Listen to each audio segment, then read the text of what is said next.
বর্ষাকে নিয়ে কোর্টে হাজির হলো বুবলাই। দেখে অবাক হয়ে গেল কমলিনী আর কুর্চি। হ্যাঁ বন্ধুরা, এমনটাই দেখা যাবে। তাই সম্পূর্ণ জানতে ভিডিওটিতে লাইক দিয়ে চ্যানেলটি সাবস্ক্রাইব করে দেখতে থাকুন। গল্পের শুরুতেই দেখা যাবে কৃষাণুর সঙ্গে কমলিনী বাবিলকে দেখতে আসে। তখন কমলিনী বাইরে থেকে কাঁদতে থাকলে কৃষাণু বলে, না না আন্টি, একদম না। ওর সবেমাত্র জ্ঞান ফিরেছে। আপনি এভাবে কান্নাকাটি করলে সমস্যা হবে। ওর কথা বলা নিষেধ। চলুন, আপনাকে আমি ভিতরে নিয়ে যাই। এই বলেই কমলিনীকে ভিতরে নিয়ে আসে কৃষাণু। তখনই কমলিনী এসে বাবিলের মাথায় হাত রাখে। তখন বাবিল বাবিল মা বলে ডেকে ওঠে। তখনই কৃষাণু বলে, না না বাবিল, একদম কথা বলবে না তুমি। তুমি এখন ঠিক আছো, ঠিক আছে, কিন্তু তোমার শরীর অনেকটা দুর্বল। তুমি এখন কথা বলতে পারবে না। প্লিজ তুমি কথা বলো না। তোমার বাড়ির সবাই এখানে আছে, আর তুমি না কথা বলার অনেক সময় পাবে। ঠিক আছে, তুমি এখন রেস্ট নাও। তখন তখন দেখা যাবে বাবিল কিছু বলতে চেয়েও বলতে পারে না। এদিকে কমলিনী তখন বাবিলের দিকে তাকিয়ে থাকে, আর বাবিলও কমলিনীর দিকে তাকিয়ে থাকে। তখন কৃষাণু বলে, আন্টি চলুন।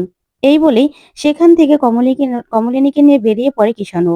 ওইদিকে রেশমি রেশমি কোয়েলকে বুঝায় আর বলে, তোমাকে কি অপমানটাই না করলো। আসলে তোমাকে দেখে না আমার খুব খারাপ লাগছে। ওরা না এরকমই, নিজের ছেলের দোষটা একটুও দেখতে পায় না। তোমার তোমার কি একা দোষ নাকি বলো তো? তোমাকে এইভাবে অপমান করলো। তুমি না, শোনো, তোমার অধিকার একদম ছাড়বে না। তুমি কিন্তু নিজের অধিকারটা ভালো করে বুঝে নেবে, বুঝতে পেরেছো? তখনই কোয়েল ভালোভাবে রেশমিকে ধুয়ে দেয় আর বলে, শুনুন, আমি না আমারটা ঠিক বুঝি। আর ওনারা তো ভুল কিছু করেনি। ওনাদের যেটা ঠিক মনে হয়েছে ওনারা সেটাই করবে, ঠিকই তো। এখানে আমার আর বাবিলেরই তো দোষ। সেটা তো ওনাদের মনে করা স্বাভাবিক। যদিও আমি মনে করি যে আমার এখানে কোনো দোষ নেই। আমি আমার জায়গা থেকে ঠিক আছি। তারপরেও আপনি না কারো ব্যাপারে আমাকে এসব কথাগুলো বলতে আসবেন না। বুঝতে পেরেছেন? আমারটা আমি ঠিক বুঝতে পারি। তখন রেশমি বলে, না, তোমার ভালোর জন্যই তোমাকে বললাম আর কি। তখন কোয়েল বলে, আমার ভালোটা আমি ঠিক বুঝে নেব। আপনাকে আমার জন্য এত ভাবতে হবে না। আপনি না বাবিলদের আত্মীয়, তাহলে এসব কথাগুলো কি করে বলছেন? হ্যাঁ, কি করে বলছেন? তখন রেশমি বলে, শোনো, তোমাকে আমি তোমার ভালোর জন্যই বলছি।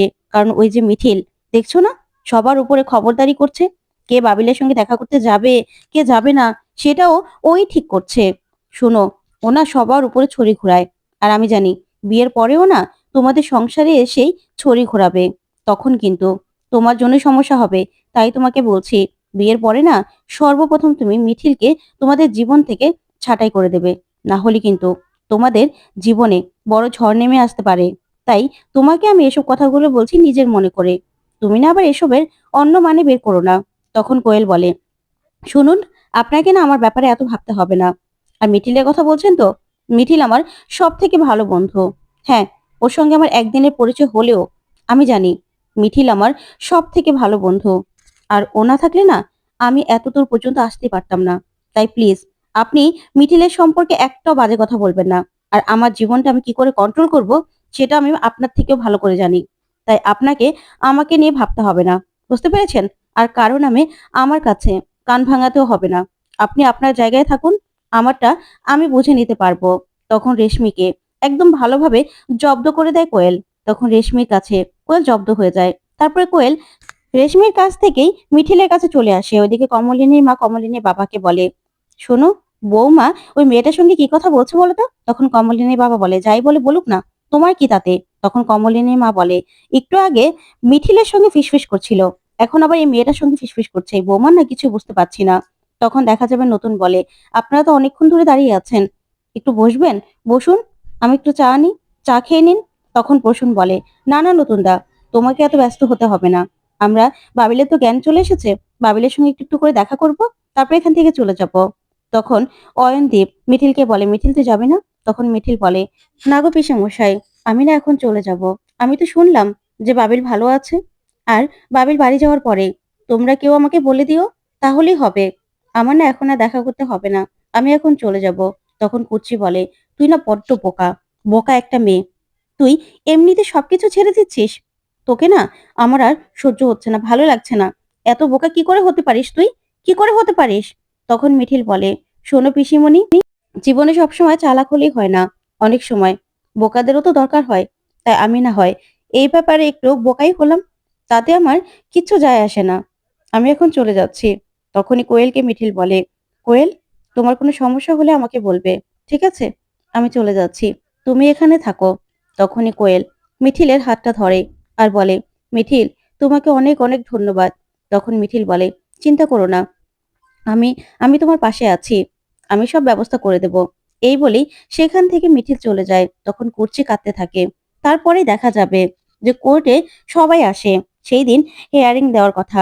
ওইদিকে মিঠি মিঠি বসে বসে কাঁপছে। তখনই কিষাণু বলে, কি হলো মিঠি, এভাবে কাঁপছো কেন? তখন মিঠি বলে, আমার না খুব নার্ভাস ফিল হচ্ছে। আজকে রায় কি বেরোবে সেটা তো আমি জানি না, আমার খুব খারাপ লাগছে জানো তো। তখন কিষাণু বলে, তোমাকে বলেছি না একদম নার্ভাস হবে না, আমি তো তোমার পাশে আছি মিঠি, আমি তোমার সাথে আছি। তাহলে তুমি কেন ভয় পাচ্ছ বলো তো? আজকে কোর্টের রায় যাই হোক না কেন, আমাদের পক্ষেও হতে পারে, আমাদের বিপক্ষেও হতে পারে। সেটা নিয়ে না কষ্ট পাওয়ার কোনো দরকার নেই। যদি আমাদের বিপক্ষে যায় তাহলে অবশ্যই আমরা হাইকোর্টে আবার আপিল করব। সেটা নিয়ে না আমাদের আমাদের একটু দৌড়তে হবে, কিন্তু ওদেরকে আমরা শাস্তি দিয়ে ছাড়বো। তখন মিঠি বলে, তাতে কি হবে বলো তো? এদিক থেকে ওই দিক যতই আমরা দৌড়াই না কেন, একসময় তো আমাদের দৌড়ানো বন্ধ হয়ে যাবে। তারপরে তাও তো ওরা শাস্তি পাবে না। তখন কিষাণু বলে, এরকম করে কেন ভাবছো মিঠি? মন ছোট করতে হয় না, ওদের না শাস্তি হবেই। তখন মিঠি বলে, সমাজে অপরাধীদের না কোনো শাস্তি হয় না, না হলে না হলে ওরা এখান থেকে বেঁচে যেতে পারে বলো তো? তখন কিষাণু বলে, দেখো পিসেমশাই তো এখনো আসেনি, সে আছে তো এখানে। আর তাছাড়া তাছাড়া আমরাও তো এখানে বসে আছি, আজকে রায় কি হবে আমরা তো জানি না। সেদিন জজ সাহেব যে কথাগুলো বলেছিলেন সেটার ভরসাতেই তো আমরা আছি। তখন মিঠি বলে, হ্যাঁ, আমিও তো সেই ভরসাতেই আছি। আচ্ছা, ওরা শাস্তি পাবে তো? তখন কিষাণু বলে, মিঠি, আমরা অনেক সময় অনেক কিছু ভাবতে পারি না, সেটাই না হয়ে যায়। দেখো না, তোমার সঙ্গে যে আমার পরিচয় হবে সেটা কি আমি কোনোদিনও ভাবতে পেরেছিলাম? ভাবিনি তো যে তোমার মতো একটা মেয়ের সঙ্গে আমার দেখা হবে, তুমি আমার জীবনে আসবে, আমার লাইফ পার্টনার হবে। তখন মিঠি বলে, আচ্ছা, সত্যি তোমার বাড়ির লোক সবটা জানে তো? সবটা তাদের বলেছো তো? তারা আমাকে মেনে নেবে তো? না, তারা তো মনে করতে পারে যে আমার থেকে ভালো মেয়ে তুমি ডিজার্ভ করো, তুমি আমার থেকে ভালো মেয়ে পেতে। তখন কিষাণু বলে, মিঠি, এটা কেমন কথা বলো তো? তোমার থেকে ভালো মেয়ে মানে? তুমি কি খারাপ মেয়ে নাকি? তোমার জীবনে একটা দুর্ঘটনা ঘটেছে বলেই যে তুমি খারাপ হয়ে গেছো তেমনটা তো নয়। তাহলে তুমি এইসব কথাগুলো কেন বলছো? নাকি আমার জীবনে কোনো দুর্ঘটনা ঘটলে তুমি আমাকে বলতে যে আমার থেকে তুমি ভালো ছেলে পেতে? তখন মিঠি বলে, তুমি এরকম ভাবে কেন বলছো? তখন কিষাণু বলে, বলবো না? তুমি এসব কথাগুলো কেন বলে আমাকে হার্ট করো বলো তো? তখন মিঠি বলে, আচ্ছা ঠিক আছে, আমার উপর না এভাবে রেগে যেও না, তুমি এভাবে রাগ করছো কেন? সরি। তখন কিষাণু বলে, তুমিই তো এসব কথাগুলো বলে আমাকে হার্ট করে দাও, আমার মনে কষ্ট দাও, তার জন্যই তো আমি এইভাবে রিয়েক্ট করি। ঠিক আছে, আর এরকম কথা বলবে না। তখন মিঠি বলে, ঠিক আছে, আর বলবো না। তখন কিষাণু বলে, শোনো মিঠি, তুমি আমাকে শক্ত করে ধরে বসে থাকো, ওইদিকে দেখা যাবে। কমলিনী বলে, জজ সাহেব তো এখনো আসছে না, তাহলে কি কোর্টে ডেট চেঞ্জ হবে? তখন নতুন বলে, না কমলিনী, এরকম হলে তো আগে থেকে নোটিশ দিয়ে দিত, তাই না? তখন কমলিনী বলে, না হয়তো শেষ সময়েও তো অনেক সময় এরকম ভাবে পাল্টায়। আর এইভাবে এখানে অয়নদীপ দাও তো নেই। তখন নতুন বলে, আচ্ছা, অয়নদীপ আছে, আছে তো, এখানে হয়তোবা ও কাজ করছে। তখন কুর্চি বলে, ওর না কিছুই বুঝতে পারি না, ও কিছুই বললো না, আমাদের সঙ্গে এসে কথাও বললো না। তখন কমলিনী বলে, কি জানি আজকে কোর্টের রায় কি বেরোবে, অপরাধীদের শাস্তি হবে নাকি সেটাও তো বুঝতে পারছি না। তখন কুর্চি বলে, ও কি কিছুই জানে না?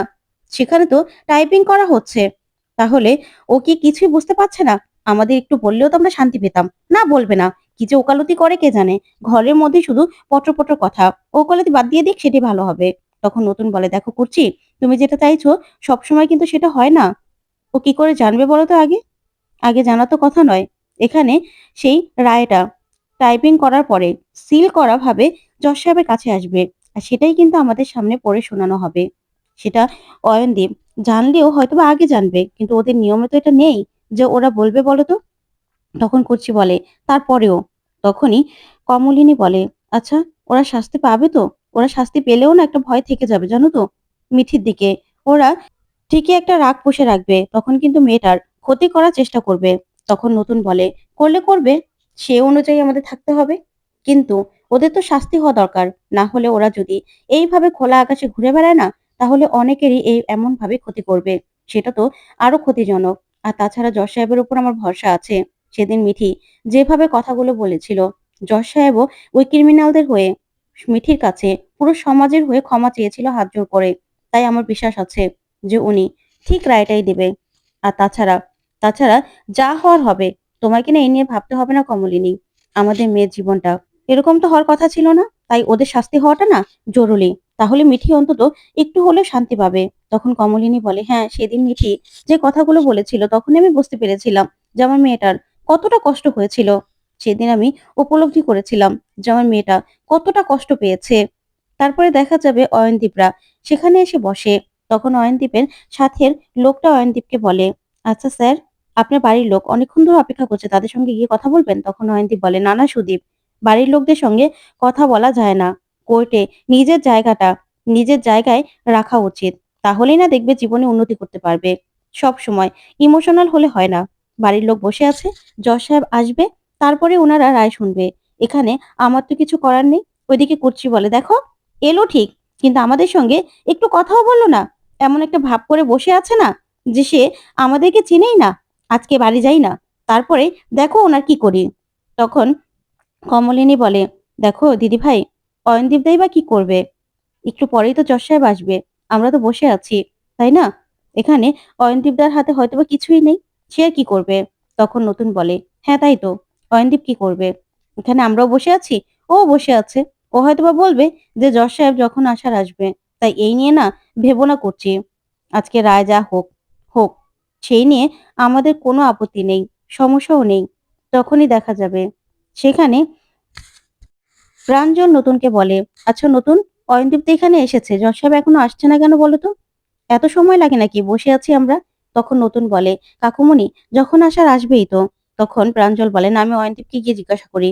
তখনই প্রাঞ্জল অয়নদীপের কাছে আসে, সে বলে, অয়নদীপ জজ সাহেব কখন আসবে? তখন অয়নদীপ বলে, সে যখন আসার আসবে, আপনি গিয়ে জায়গায় বসুন মেসোমশাই।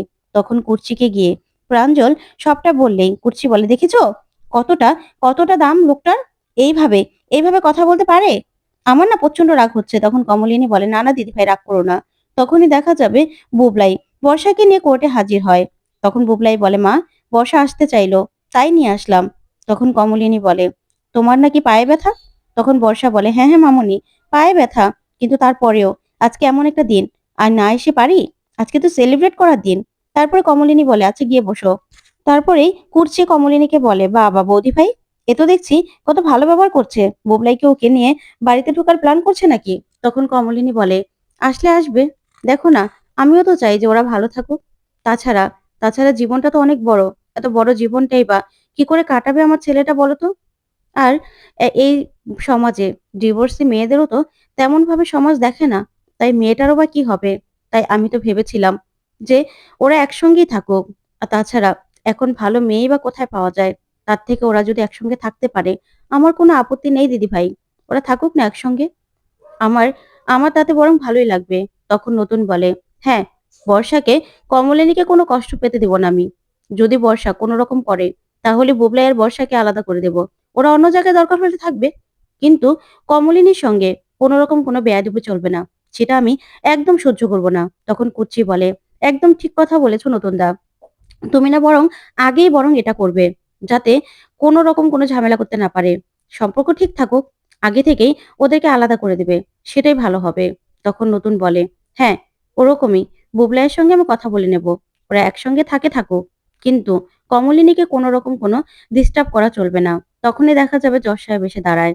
তখন জজ সাহেব বসলেই ওইদিকে মিঠি আবারও আবারও কাঁপতে থাকে, হাত পা কাঁপে। তখন কিষাণু মিঠির হাতটা ধরে বলে, মিঠি কি হয়েছে? তোমাকে না বললাম যে তোমার ভয় পাওয়ার কোনো কিছু নেই। তোমার ভয় সবকিছু আমাকে দিয়ে দাও, আমি নিয়ে নিচ্ছি। আমি তোমার পাশে আছি মিঠি, তুমি একদম ভয় পাবে না। ভয় কিসের? তখন তখন মিঠি বলে, হ্যাঁ ভয় পাবো না। তারপর দেখা যাবে গুন্ডাগুলোকে কোর্টে আনা হয়। তখন গুন্ডাগুলো কাঠগড়ায় গিয়ে দাঁড়ালেই ওইদিকে করছে কমলিনীকে বলে, দেখেছো বৌদি ভাই, ওদের মুখে চোখে মুখে একটু ভয়ের ছাপ নেই। ওরা কেমন ভাবে তাকিয়ে আছে। আর ওর মাকে দেখো কেমন ভাবে কান্নাকাটি করছে। মা তো মারা তো আর চায় না যে ছেলে মেয়ে নষ্ট হয়ে যাক। তখন কমলিনী বলে, তাতে কি হয়েছে? ছেলে মেয়ে নষ্ট হয়ে গেলে তার দায়ভার কিন্তু বাবা মাকেই নিতে হয়। তো বন্ধুরা, কেমন লাগলো আজকের আপডেট কমেন্ট করে জানাতে ভুলবে না। পরবর্তী আপডেট পেতে অবশ্যই চ্যানেলটি সাবস্ক্রাইব করবে। ধন্যবাদ।